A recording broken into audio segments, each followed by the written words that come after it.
بسم اللہ الرحمن الرحیم۔ شروع اللہ کا نام لے کر جو بڑا مہربان نہایت رحم والا ہے۔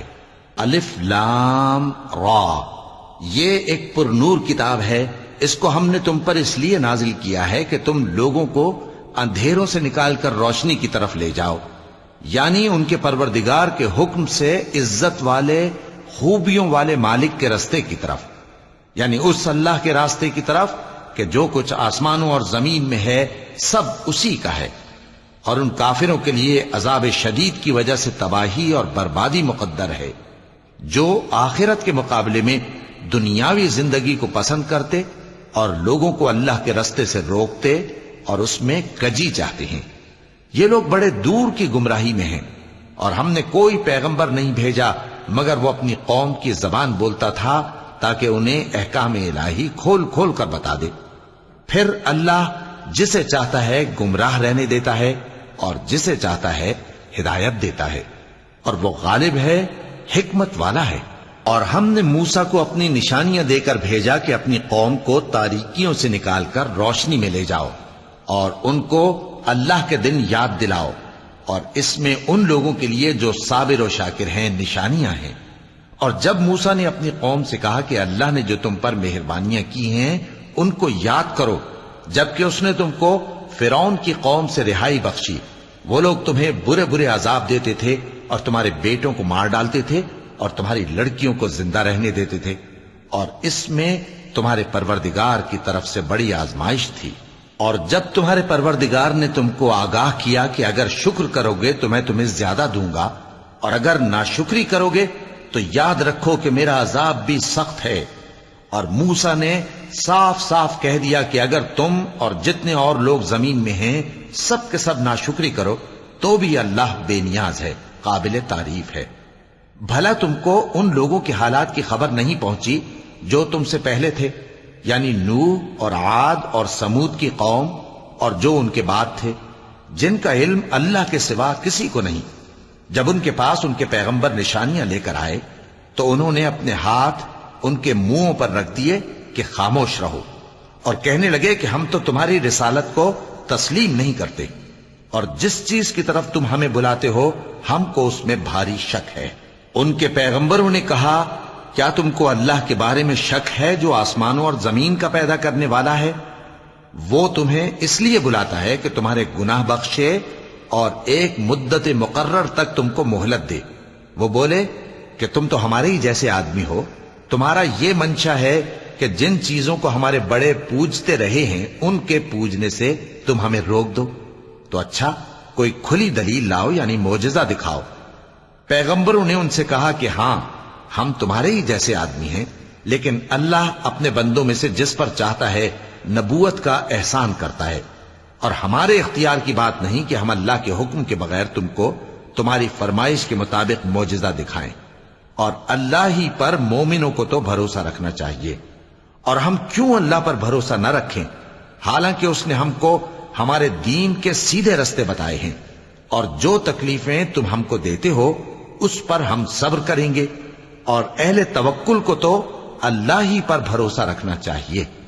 اور جو کافر تھے انہوں نے اپنے پیغمبروں سے کہا کہ یا تو ہم تم کو اپنے ملک سے باہر نکال دیں گے یا تم ہمارے مذہب میں واپس آ جاؤ۔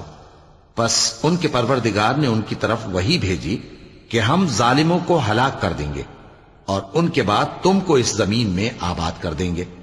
یہ اس شخص کے لیے ہے جو قیامت کے روز میرے سامنے کھڑے ہونے سے ڈرے اور میرے عذاب سے خوف کرے۔ اور پیغمبروں نے اللہ سے فتح چاہی اور ہر سرکش ضدی نامراد رہ گیا۔ اس کے پیچھے دوزخ ہے اور اسے پیپ والا پانی پلایا جائے گا، وہ اس کو گھونٹ گھونٹ کر کے پیے گا اور گلے سے نہیں اتار سکے گا، اور ہر طرف سے اسے موت آ رہی ہوگی مگر وہ مرنے میں نہیں آئے گا، اور اس کے بعد سخت عذاب ہوگا۔ جن لوگوں نے اپنے پروردگار سے کفر کیا ان کے اعمال کی مثال راکھ کی سی ہے کہ آندھی کے دن اس پر زور کی ہوا چلے جو اسے اڑا لے جائے۔ اسی طرح جو کام وہ کرتے رہے ان پر ان کو کچھ قابو نہ ہوگا۔ یہی تو پرلے سرے کی گمراہی ہے۔ کیا تم نے نہیں دیکھا کہ اللہ نے آسمانوں اور زمین کو تدبیر سے پیدا کیا ہے؟ اگر وہ چاہے تو تم کو نابود کر دے اور تمہاری جگہ نئی مخلوق پیدا کر دے، اور یہ اللہ کو کچھ بھی مشکل نہیں۔ اور قیامت کے دن سب لوگ اللہ کے سامنے کھڑے ہوں گے تو غریب پیروکار بڑے بن بیٹھنے والوں سے کہیں گے کہ ہم تو تمہارے پیرو تھے، کیا تم اللہ کا کچھ عذاب ہم پر سے دفع کر سکتے ہو؟ وہ کہیں گے کہ اگر اللہ ہم کو ہدایت کرتا تو ہم تم کو ہدایت کرتے۔ اب ہم گھبراہٹ ظاہر کریں یا صبر کریں، ہمارے حق میں برابر ہے، کوئی جگہ رہائی کی ہمارے لیے نہیں ہے۔ اور جب حساب کتاب کا کام فیصل ہو چکے گا تو شیطان کہے گا جو وعدہ اللہ نے تم سے کیا تھا وہ تو سچا تھا، اور جو وعدہ میں نے تم سے کیا تھا وہ جھوٹا تھا، اور میرا تم پر کسی طرح کا زور نہیں تھا۔ ہاں، میں نے تم کو گمراہی اور باطل کی طرف بلایا تو تم نے جلدی سے اور بے دلیل میرا کہنا مان لیا، تو آج مجھے ملامت نہ کرو، اپنے آپ ہی کو ملامت کرو۔ نہ میں تمہاری فریاد رسی کر سکتا ہوں اور نہ تم میری فریاد رسی کر سکتے ہو۔ میں اس بات سے انکار کرتا ہوں کہ تم پہلے مجھے شریک بناتے تھے۔ بے شک جو ظالم ہیں ان کے لیے درد دینے والا عذاب ہے۔ اور جو ایمان لائے اور عمل نیک کرتے رہے وہ بہشتوں میں داخل کیے جائیں گے جن کے نیچے نہریں بہہ رہی ہیں۔ اپنے پروردگار کے حکم سے وہ ہمیشہ ان میں رہیں گے، وہاں وہ ہر ملاقات پر ایک دوسرے کو سلام کہیں گے۔ کیا تم نے نہیں دیکھا کہ اللہ نے کلمہ طیبہ کی کیسی مثال بیان فرمائی ہے؟ وہ ایسی ہے جیسے پاکیزہ درخت جس کی جڑ مضبوط ہو اور شاخیں آسمان میں پھیلی ہوں، وہ اپنے پروردگار کے حکم سے ہر موقع پر پھل لاتا ہو۔ اور اللہ لوگوں کے لیے مثالیں بیان فرماتا ہے تاکہ وہ نصیحت حاصل کریں۔ اور ناپاک بات یعنی غلط عقیدے کی مثال ناپاک درخت کی سی ہے کہ وہ زمین کے اوپر ہی سے اکھیڑ کر پھینک دیا جائے، اس کو ذرا بھی قرار و ثبات نہیں۔ اللہ مومنوں کے دلوں کو صحیح اور پکی بات سے دنیا کی زندگی میں بھی مضبوط رکھتا ہے اور آخرت میں بھی رکھے گا۔ اور اللہ بے انصافوں کو گمراہ کر دیتا ہے، اور اللہ جو چاہتا ہے کرتا ہے۔ کیا تم نے ان لوگوں کو نہیں دیکھا جنہوں نے اللہ کے احسان کو ناشکری سے بدل دیا اور اپنی قوم کو تباہی کے گھر میں لا اتارا، یعنی دوزخ میں، کہ سب ناشکرے اس میں داخل ہوں گے اور وہ برا ٹھکانہ ہے۔ اور ان لوگوں نے اللہ کے شریک مقرر کیے کہ لوگوں کو اس کے رستے سے گمراہ کریں۔ کہہ دو کہ چند روز فائدے اٹھا لو، آخر کار تم کو دوزخ کی طرف لوٹ کر جانا ہے۔ اے پیغمبر، میرے مومن بندوں سے کہہ دو کہ نماز پڑھا کریں، اور اس دن کے آنے سے پیشتر جس میں نہ اعمال کا سودا ہوگا اور نہ دوستی کام آئے گی، ہمارے دیے ہوئے مال میں سے پوشیدہ اور علانیہ خرچ کرتے رہیں۔ اللہ ہی تو ہے جس نے آسمانوں اور زمین کو پیدا کیا اور آسمان سے مے برسایا، پھر اس سے تمہارے کھانے کے لیے پھل پیدا کیے اور کشتیوں اور جہازوں کو تمہارے زیر فرمان کیا تاکہ وہ سمندر میں اس کے حکم سے چلیں، اور نہروں کو بھی تمہارے زیر فرمان کیا، اور سورج اور چاند کو تمہارے لیے کام میں لگا دیا کہ دونوں دن رات ایک ڈگر پر چل رہے ہیں، اور رات اور دن کو بھی تمہاری خاطر کام میں لگا دیا، اور جو کچھ تم نے مانگا سب میں سے تم کو عنایت کیا۔ اور اگر اللہ کے احسان گننے لگو تو شمار نہ کر سکو، مگر لوگ نعمتوں کا شکر نہیں کرتے۔ کچھ شک نہیں کہ انسان بڑا بے انصاف ہے، ناشکرا ہے۔ اور جب ابراہیم نے دعا کی کہ اے میرے پروردگار، اس شہر کو لوگوں کے لیے امن کی جگہ بنا دے، اور مجھے اور میری اولاد کو اس بات سے کہ بتوں کی پرستش کرنے لگیں بچائے رکھیو۔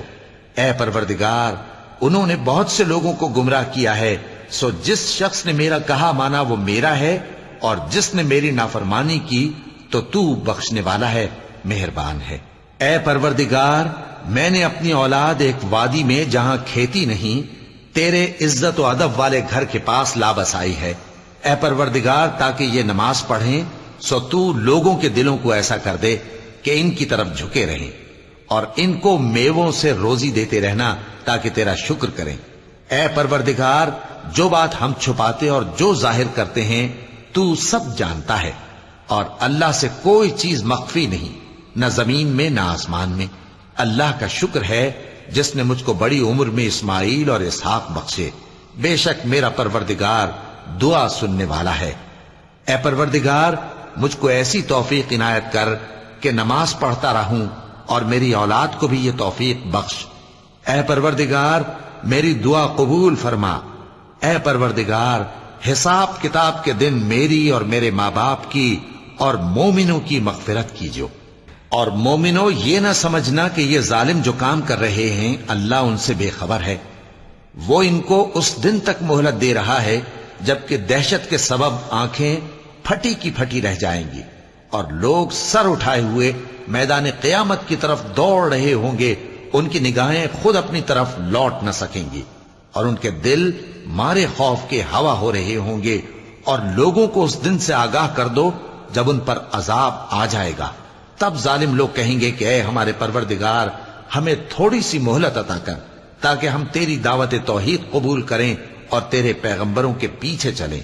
تو جواب ملے گا کیا تم پہلے قسمیں نہیں کھایا کرتے تھے کہ تم کو اس حال سے جس میں تم ہو زوال نہیں ہوگا؟ اور جو لوگ اپنے آپ پر ظلم کرتے تھے تم ان کے مکانوں میں رہتے تھے اور تم پر ظاہر ہو چکا تھا کہ ہم نے ان لوگوں کے ساتھ کس طرح کا معاملہ کیا تھا اور تمہارے سمجھانے کے لیے مثالیں بیان کر دی تھیں۔ اور انہوں نے بڑی بڑی تدبیریں کی اور ان کی سب تدبیریں اللہ کے ہاں لکھی ہوئی ہیں، گو وہ تدبیریں ایسی غضب کی تھیں کہ ان سے پہاڑ بھی ٹل جائیں۔ تو ایسا خیال نہ کرنا کہ اللہ نے جو اپنے پیغمبروں سے وعدہ کیا ہے وہ اس کے خلاف کرے گا۔ بے شک اللہ زبردست ہے، بدلہ لینے والا ہے۔ جس دن یہ زمین دوسری ہی زمین بنا دی جائے گی اور آسمان بھی بدل دیے جائیں گے اور سب لوگ اللہ کے سامنے نکل کھڑے ہوں گے جو یکتا ہے بڑا زبردست ہے۔ اور اس دن تم گناہگاروں کو دیکھو گے کہ زنجیروں میں جکڑے ہوئے ہیں، ان کے کرتے تارکول کے ہوں گے اور ان کے چہروں کو آگ لپٹ رہی ہوگی، یہ اس لیے کہ اللہ ہر شخص کو اس کے اعمال کا بدلہ دے۔ بے شک اللہ جلد حساب لینے والا ہے۔ یہ قرآن لوگوں کے نام اللہ کا پیغام ہے تاکہ ان کو اس سے ڈرایا جائے اور تاکہ وہ جان لیں کہ وہی اکیلا معبود ہے اور تاکہ اہل عقل نصیحت حاصل کریں۔ صدق اللہ العظیم۔